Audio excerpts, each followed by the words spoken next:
வணக்கம் and welcome to the show interesting info. February 17 இன்னைக்கு world pangolin டே அப்படின்னு சொல்லிட்டு ஒரு டே வந்து அனுசரிக்கிறாங்க. பேங்கோலின் அப்படிங்கிறது பார்த்தீங்கன்னா அழுங்கு அப்படின்னு சொல்லிட்டு நம்மளுடைய தமிழில் சொல்லுவோம். அழுங்குனா என்னான்னு தெரில அப்படின்னா எறும்பு திண்ணி அப்படின்னு சொன்னால் எல்லாருமே புரியும்னு நினைக்கிறேன். இந்த எறும்பு திண்ணியினுடைய ஒரு வகை தான் பார்த்தீங்கன்னா இந்த பேங்கோலின் அப்படின்னு சொல்லக்கூடியது. இந்த எறும்பு திணிகளை பொறுத்த வரைக்கும் பார்த்தீங்கன்னா வேர்ல்டு வைடில் மொத்தம் 8 வகைகள் இருக்கான். அதில் 4 வகைகள் பார்த்தீங்கன்னா ஆசிய கண்டத்துலையும், இன்னும் 4 வகைகள் சகாரா ஆர்டிக் கண்டங்கள்லையும் வந்து வசிக்குது அப்படின்னு சொல்லிட்டு. சரி, இந்த அனிமல்ஸ் வந்து பாதுகாக்கணுன்றது எதுக்காக இவங்க வந்து இவ்வளவு இம்பார்ட்டன்ஸ் கொடுக்குறாங்க அப்படின்னு பார்த்தீங்கன்னா, இதனுடைய மேஜரான ஃபுட்டே பார்த்தீங்கன்னா வெறும் எறும்பையும் கரையான் நோய் மட்டும்தான் சாப்பிடக்கூடிய ஒரு விலங்கு. இதுக்கு மேலே பார்த்தீங்கன்னா ஒரு ஓடு மாதிரி செதில் மாதிரி அதனுடைய அமைப்பு இருக்கும். அதாவது யாராவது தாக்க வந்துட்டாங்க இல்லை ஏதாவது ஒரு பிரச்சனை அப்படின்னா உடனே அது சுருண்டு ஒரு பால் மாதிரி மாறிடும். அதுக்கப்புறம் அது வந்து யாரும் தாக்க மாட்டாங்க. அதுவும் இல்லாமல் பார்த்தீங்கன்னா அது உள்ளேருந்து ஒரு சின்ன திரவம் மாதிரி வெளில சுரக்கும். அது பார்த்தீங்கன்னா ரொம்பவுமே ஸ்மெல்லு வரும். அதனால் நிறைய விலங்குகள் அதை பார்த்து பயந்து ஓடி போயிடும். இப்படி தான் அதோட தற்காப்பு இருக்கும். இது எதுக்காக சொன்னேன் அப்படின்னா, அந்த ஓடு மாதிரி அது மூடிக்குது இல்லையா அந்த செதில்கள், இந்த செதில்களில் தான் விஷயமே இருக்குது. சீனர்களை பொறுத்த வரைக்கும் இதை வந்து மெடிசனுக்காக யூஸ் பண்ணுறாங்க. எதுக்குன்னா மலேரியா, அப்புறம் இந்த காது கேட்காம இருக்கும்ல அவங்கள குணப்படுத்துறதுக்கு, அப்புறம் இந்த பதட்டம் சம்மந்தப்பட்ட நோய்கள் இருக்கிறவங்க, இன்னும் இந்த அழுகையை வந்து விடாமல் அழுதுகிட்டே இருக்கும்ல சில குழந்தைங்க, இந்த அழுகையை நிப்பாட்டுறதுக்கு அப்படின்னு சொல்லிட்டு ஏகப்பட்ட விஷயங்களுக்கு இந்த ஓடுகளை வந்து அவங்க மெடிசனாக பயன்படுத்துகிறாங்க. அதை பதப்படுத்தி அதை பண்ணுற விதமே பார்த்தீங்கன்னா சமசிரிப்பாக இருக்கும். ஏன்னா அந்த சிறுவர்களுடைய அந்த சிறுநீரில் வந்து ஊற வச்சு அதுக்கப்புறம் அதை பதப்படுத்துகிற இந்த மாதிரியான விஷயங்கள்லாம் அவங்க பண்ணுறாங்க. எது எப்படி இந்த சீனர்களுக்கு ரொம்பவுமே இம்பார்ட்டண்டான ஒரு மெடிசனாக இது இருக்கிறதுனால இதை வந்து பார்த்தீங்கன்னா பயங்கரமாக வேட்டையாட ஆரம்பிச்சிட்டாங்க. இது வந்து ஒரு பெரிய ஒரு சர்வே சொல்லணும் அப்படின்னா, வேர்ல்டு வைடில் வனவிலங்குகளில் அதிகப்படியாக 20% வந்து கடத்தப்படுறது இந்த அனிமல் தானா. அதுலேயும் பார்த்தீங்கன்னா நடுவில் இந்த கொரோனாலாம் வந்ததில்ல, அந்த சமயத்தில் கொரோனா பரவுனதுக்கு காரணமே இந்த அனிமல் தான் சொல்லிட்டு இது மேலே நிறைய குற்றங்காட்டுகள்லாம் வச்சாங்க. ஸோ இப்படி நிறைய விஷயங்கள்னால இந்த பேங்கோலின் அப்படிங்கிற இந்த எறும்பு திணிகள் வந்து அழிஞ்சிக்கிட்டே வருது. இதை வந்து நம்ம பாதுகாத்தே ஆகணும் அப்படின்னு சொல்லிட்டு ஒரு முடிவு எடுத்தாங்க. இப்போ வந்து பார்த்தீங்கன்னா பிலிப்பைன்ஸில், அதுக்கப்புறம் சீனா, இந்தியா, இந்த பகுதிகளெலாம் பார்த்தீங்கன்னா அழிந்து வரும் இடத்துல இந்த எறும்பு திணிகள் இருக்குதான். ஸோ இப்படி கடத்தப்படக்கூடிய ஏதோ ஒரு விஷயத்தில் மூட நம்பிக்கையோடையோ இல்லாட்டி இதை வந்து சாப்பிட்றதுக்காகவும் இல்லாட்டி இதனுடைய வாழ்விடங்களை அழிக்கிறதுனாலையும் இது வந்து அழிஞ்சு போகுது. உணவு சங்கிலியினுடைய மிக முக்கியமான ஒரு இடத்துல இருக்கக்கூடிய இப்படிப்பட்ட ஒரு அற்புதமான விலங்குகளை வந்து நம்ம பாதுகாத்தே ஆகணும் அப்படின்னு சொல்லிட்டு முடிவெல்லாம் எடுத்தாங்க. ரீசெண்டாக கூட இந்த அனிமலை பற்றியான நியூஸ்லாம் கூட வந்ததுங்க. நம்ம தமிழ்நாட்டில் கூட யாரோ வந்து ஒரு கிராமத்து பக்கமாக அழுகிற சவுண்டு கேட்டுகிட்டே இருக்கு. யாரா அப்படின்னு பார்த்தீங்கன்னா இந்த அனிமலினுடைய அந்த ஓலக்குரல் சவுண்டு தான். ஸோ இப்படிப்பட்ட இந்த அனிமலை வந்து பாதுகாக்கணுன்றதுக்காக உருவாக்கப்பட்ட ஒரு தினம் தான் பார்த்தீங்கன்னா வேர்ல்டு பேங்கோலின் டே அப்படின்னு சொல்லிட்டு ஒரு டே அனுசரிக்கிறாங்க பிப்ரவரி 17. நெக்ஸ்ட் டே நேஷனல் கேட் டே அப்படின்னு சொல்லிட்டு இத்தாலி, போலாந்து இந்த 2 நாடுகளும் வந்து செலிப்ரேட் பண்ணுறாங்க. ஒரு கேட்டை செலிப்ரேட் பண்ணுறதுக்காக ஒரு டேவா அப்படின்னு நான் யோசிச்சு பார்த்தப்போ இதுக்கு பின்னாடி ஒரு மிகப்பெரிய வரலாறு இருக்குது. என்ன வரலாறு அப்படின்னு பார்த்தீங்கன்னா, கிளாடியா ஏஞ்சல் டி அப்படின்ற ஒருத்தவங்க, இவங்க வந்து ஒரு நிருபராக இருக்கிறவங்க. இவங்களுடைய வார இதழ்கள் மூலமாக தான் பார்த்தீங்கன்னா இந்த ஒரு டேட்டை வந்து அவங்க சூஸ் பண்ணுறாங்க. நம்ம வந்து இந்த கேட்டுங்கள்லாம் வந்து கொண்டாடணும். அது மட்டும் நம்ம பார்த்தீங்கன்னா நிறைய கேட்டுங்கள் ஆதரவற்று, சாப்பாடு இல்லாமல், ஃபுட் இல்லாமல் நிறையவே சுற்றிக்கிட்டு இருக்கு. பாவம் அதெல்லாம் கொஞ்சம் அது ஆதரவு எடுத்து வளர்ப்போம் அப்படின்னு சொல்லிட்டு ஒரு நல்ல உள்ளத்தோடு தான் அவங்க வந்து இந்த விஷயத்தை பண்ணாங்க. ஆனால் அதுக்கு பின்னாடி கூடிய கான்செப்ட் பெருசு. இப்போ இந்த பூனைகளை பொறுத்த வரைக்கும் பார்த்தீங்கன்னா நம்ம ஆரம்ப காலகட்டத்திலேருந்து இல்லை, ஆதி காலகட்டத்திலேருந்தே பார்த்தீங்கன்னா இந்த பூனைகளுக்கு ஒரு தனி இடமே இருந்துகிட்டு இருக்கு. ஏன்னா இந்த எகிப்தை பொறுத்த வரைக்கும் மம்மி கூடுகள்லாம் கண்டுபிடிச்சாங்க தெரியுங்களா, அதில் நிறைய மம்மி கூடுகள் இந்த பூனைகள் தான். ஏன் இவங்க இந்த பூனைகளை வச்சுருக்காங்கன்னா, அவங்க வந்து முழுக்க முழுக்க பூனைகளை ஒரு கடவுளாகவே பார்த்துருக்குறாங்க. அதுவும் இல்லாமல் பார்த்தீங்கன்னா இந்த பூனைங்க குறுக்க போச்சுன்னா தாண்டி போகாது அப்படின்ட்டு நம்ம ஊர்லேயே இருக்கும்.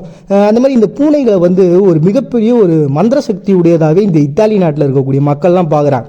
அதுவும் பார்த்தீங்கன்னா 17 அப்படிங்கிற ஒரு எண்ணு பார்த்தீங்கன்னா அவங்க நாட்டை பொறுத்த வரைக்கும் ஒரு மோசமான ஒரு நம்பராக பார்க்கப்படுது. நிறைய பேர் வீட்டில் 17 அவங்க நம்பர் வந்தாலே அந்த நம்பர் தூக்கி போட்டு 16A அது அப்படி இல்லைன்னா 18A அப்படின்னு சொல்லிட்டு அந்த நம்பரை மாற்றிப்பாங்களாம். அந்த அளவுக்கு ஒரு நம்பர்னால தான் இந்த டேட் அவங்க வந்து அவங்க சூஸ் பண்ணியிருக்காங்க. இது மட்டும் இல்லாமல் அவங்களுடைய நம்பிக்கை என்னன்னா, இந்த பூனைகளுக்குலாம் 7 உயிர் இருக்குது அப்படின்ட்டு. ஏன்னா அவங்களோட இந்த இத்தாலி மொழியில் இதை மொழி பெயர்த்தாங்க அப்படின்னா அதனுடைய பேரை நான் இறந்தேன் அப்படின்னு சொல்லிட்டு ஒரு அர்த்தம் வரும். அதாவது நான் உயிரோடு இல்லை, ஆல்ரெடி போயிட்டேன் அப்படின்ற மாதிரி அர்த்தம். இந்த பூனைக்கு இந்த மாதிரியான விஷயங்கள்லாம் வகுத்து அதுக்கு நிறைய கட்டுக்கதைகள்லாம் வளர்த்து இப்படி இந்த பூனைகளுக்கு மேலே ஒரு எதிர்ப்பு அப்படின்றது அந்த நாட்டு மக்கள்கிட்ட இப்போ வரைக்கும் இருக்கிறது ஒரு மிகப்பெரிய ஆச்சரியம் தான். அப்படிப்பட்ட விஷயங்கள்லேருந்து வெளில வரணும் அப்படின்றதுக்காக அந்த நிருபரால் உருவாக்கப்பட்ட ஒரு டேட் தான். அதே மாதிரி பார்த்தீங்கன்னா போலாண்டை பொறுத்த வரைக்கும் 2006 மாத இதழாக வரக்கூடிய ஒரு இதழில் ஓஞ்சிக் ஆல்ஃப்ரெட் குர்கோவ்ஸ்கி அப்படின்ற ஒரு பர்சன், இப்படி 2 நாட்டை சேர்ந்தவங்களும் ஒரு டேட்டை சூஸ் பண்ணி அந்த கேட்டுங்களை பாதுகாக்கணுன்றதுக்காக உருவாக்கப்பட்ட ஒரு தினம் தாங்க. நவம்பர் 17 ஒரு டே இருக்குது. அது வந்து இப்போ பிளாக் கேட்டுக்காக உருவாக்கின ஒரு டே. ஏன்னா அது வந்து ஒரு மந்திர சக்தி நிறைந்த ஒரு பூனை அப்படின்றதுனால அந்த டேட் சூஸ் பண்ணியிருக்காங்கப்பா. இப்போ இந்த டேட் அவங்க சூஸ் பண்ண காரணம் என்னன்னா, நிறைய இந்த வீடற்ற ஒரு நிலையில் ஃபுட் இல்லாமல் ஒரு அனாதையாக இருக்கக்கூடிய அந்த கேட்டுங்கெல்லாம் எடுத்து வளங்க அப்படின்னு சொல்லிட்டு ஒரு நல்ல உள்ளத்தோடு உருவாக்கப்பட்ட ஒரு தினம் தான் பார்த்தீங்கன்னா நேஷனல் கேட் டே அப்படின்னு சொல்லிட்டு செலிப்ரேட் பண்ணுறாங்க Italy, Poland February 17. Next day global tourism resilience day அப்படின்னு சொல்லிட்டு ஒரு டேங்க. இந்த டேவை பொறுத்த வரைக்கும் 2023 ஐக்கிய நாடுகள் எல்லாம் உட்காந்து ஒன்றா பேசிகிட்டு இருக்கும்போது உலகம் முழுக்க ஒரு வேலைன்றது ஒரு மிகப்பெரிய அளவில் பின்னடைவு சந்திச்சிருக்கு, ஒரு மிகப்பெரிய அளவில் பாதிப்பையும் ஒரு வருவாயும் நம்ம இழந்திருக்கோம், அது என்னன்றது கவனிச்சிங்களா அப்படின்னு சொல்லிட்டு பேசியிருந்தாங்க. அந்த வேலை தான் பார்த்தீங்கன்னா இந்த டூரிசம் கைடாக இருக்கிறவங்களுடைய வேலை. ஏன்னா இந்த கொரோனா வந்த சமயத்தில் பார்த்தீங்கன்னா கிட்டத்தட்ட 62 மில்லியன் உலகம் முழுக்க இருக்கக்கூடிய மக்கள் தங்களுடைய வேலைகளை இழந்தாங்களாம். இவங்க எல்லாருடைய பேசிக்கான அவங்களுடைய முழு வேலையே பார்த்தீங்கன்னா இந்த கைடாக இருக்கிறது தான். அதுலேயும் பார்த்தீங்கன்னா நிறைய தீவுகளில் அவங்களுடைய வருவாயே பார்த்தீங்கன்னா 20% இந்த கைடாக இருக்கக்கூடியவங்க மூலமாக தான் வருது. இப்படி இருக்கக்கூடிய ரொம்ப முக்கியமான ஒரு துறையில் இவ்வளோ பெரிய பிரச்சனை அப்படின்றது ஒரு தடவை வந்துருச்சு. கொரோனா மூலமாக நம்ம அஃபெக்ட் ஆகிட்டோம். இதுக்கப்புறம் ஃப்யூச்சரில் இந்த மாதிரியான பிரச்சனைகளுக்கு வரக்கூடாதுன்னா அதுக்கான ஒரு நடவடிக்கை நம்ம எடுத்தாகணும்ல. எதனால் இந்த பிரச்சனைகள்லாம் வரும்னா, ஒன்று பேரிடர், இல்லாட்டி ஒரு பயங்கரவாத தாக்குதல். எங்கேயாவது ஒரு நாட்டில் ஒரு பிரச்சனை நடக்குதுப்பா அப்படின்னா ஒன்று அந்த நாட்டுக்கு நம்ம போதை நிறுத்திடுவோம். அப்புறம் சுகாதார பிரச்சனை, சில நாடுகள்லாம் போனால் அந்த ரோட்டு ஓரமாக துப்பி வச்சுருப்பாங்க. ரோட்டு ஓரமாக துப்புனா கூட பரவாயில்லைங்க, செவுரு ஃபுல்லாக அப்படியே பெயிண்ட் அடிக்கிற மாதிரி எச்சையாக துப்பி வச்சுருப்பாங்க. ஸோ இப்படிலாம் இருக்கக்கூடாது. இதெல்லாம் வந்து ஒரு பெரிய மாற்றத்தை நம்ம பார்க்கணும். அதே இல்லாமல் பார்த்தீங்கன்னா சில இடத்துல அரசியல் ரீதியான பிரச்சனைகள் இருக்கும். மக்கள்லாம் ஒத்துமையாக தான் இருப்பான். ஆனால் இந்த அரசியல் ரீதியாக என்ன பண்ணுவாங்க, அங்கெல்லாம் போகாதீங்கப்பா, அது வந்து அந்த மக்கள் இருக்கக்கூடிய இடம், அதனால் ஒரு பெரிய பிரச்சனை வரும் அப்படின்னு சொல்லிட்டு. ஸோ இப்படி ஏகப்பட்ட ஒரு பிரச்சனைகள்லாம் இருக்குல்ல, அந்த பிரச்சனைகள்லாம் என்னென்ன அப்படின்றத விவாதிச்சு அதுக்காக ஒரு நடவடிக்கைகள் எடுத்து இந்த கைடு, இந்த டூரிசம் அப்படின்ற ஒரு விஷயத்தை வந்து பெரிய லெவலில் மாற்றணும் அப்படின்றதுக்காகவும் அதில் இருக்கக்கூடிய குறை நிறைகள்லாம் தீர்த்து வச்சு அதுக்கு ஒரு முக்கியமான ஒரு இடத்த கொடுத்து இந்த மக்களுடைய வேலையை வந்து ஒரு கரெக்டான வேலை கொண்டு போகணும் அப்படின்றதுக்காக உருவாக்கப்பட்ட ஒரு தினம் தான் பார்த்தீங்கன்னா ஐக்கிய நாடுகள் சபையால் 2023 உருவாக்கப்பட்ட தினம். இந்த வருஷத்துல இருந்தாங்க இது ஸ்டார்டே பண்ண போகிறாங்க. குளோபல் டூரிசம் ரெசிலன்ஸ் டே அப்படின்னு சொல்லிட்டு February 17. நெக்ஸ்ட் ரெவல்யூஷன் டே அப்படின்னு சொல்லிட்டு லிபியா ஒரு டே வந்து செலிப்ரேட் பண்ணுறாங்கப்பா. இதனால் செலிப்ரேட் பண்ணுறதுக்கு காரணம் முயம்மர் கடாபி அப்படின்ற ஒரு மிகப்பெரிய சர்வாதிகாரியுடைய ஆட்சியை தூக்கி எறிஞ்சு அதனால தான் பார்த்தீங்கன்னா ஐயா நம்ம எல்லாரும் தப்புச்சிட்டோம் அப்படின்னு சொல்லி செலிப்ரேட் பண்ணுறாங்க. இந்த அளவுக்கு ஒரு மிகப்பெரிய சர்வாதிகாரம் பண்ணியிருக்காருன்னா அப்படின்னா தான் பண்ணார் அப்படின்னு சொல்லி தேடி படித்தப்போ தான் தெரிஞ்சது. இவர் என்ன பண்ணியிருக்காருன்னா ஒரு மிகப்பெரிய ஒரு பேசிசம், அதாவது மதம் சார்ந்த ஒரு அடக்குமுறையை மக்கள் மேலே திணிச்சிருக்கிறார். நான் ஆரம்பத்தில் பார்த்தீங்கன்னா ஒரு சின்ன ஒரு சிப்பாயாக ஒரு நார்மலான ஒரு ராணுவ வீரராக உள்ளே வந்தவர். அதுக்கப்புறம் அப்படியே ராணுவ சதி புரட்சிகள்லாம் பண்ணி அப்படியே கொஞ்சம் கொஞ்சமாக பதவி உயர்ந்து கடைசியில் ஜனாதிபதியாக மாறிட்டார். 1969 உள்ளே வந்தவர் கடைசியில் பார்த்தீங்கன்னா ஒரு மிகப்பெரிய ஜனாதிபதியாக 2011 வரைக்குமே ஆட்சி பண்ணியிருந்தார். அப்போ தான் மக்கள் வந்து பார்த்திங்கன்னா இது எப்படியாவது இதை மாற்றி ஆகணுமே அப்படின்னு சொல்லிட்டு அன்றைக்கி February 15, 2011 பெங்காசி அப்படின்ற ஒரு நகரில் வந்து மக்கள் எல்லாம் ஒன்றா கூடி ஒரு புரட்சியை, ஒரு போராட்டத்தை ஸ்டார்ட் பண்ணுறாங்க.